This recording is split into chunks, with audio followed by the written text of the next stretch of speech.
Hello guys. In this video I am going to tell you about how you can use TikTok. For this, open TikTok. From home section you can see recommended videos.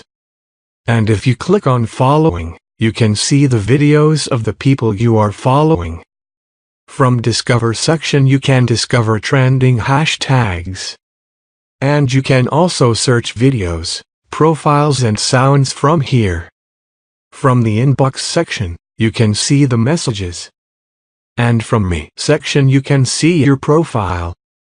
From this option you can find your friends and invite your friends.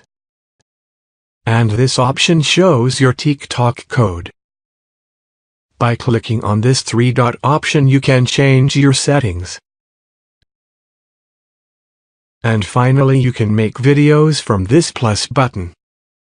I hope this video will be helpful for you. Thanks for watching.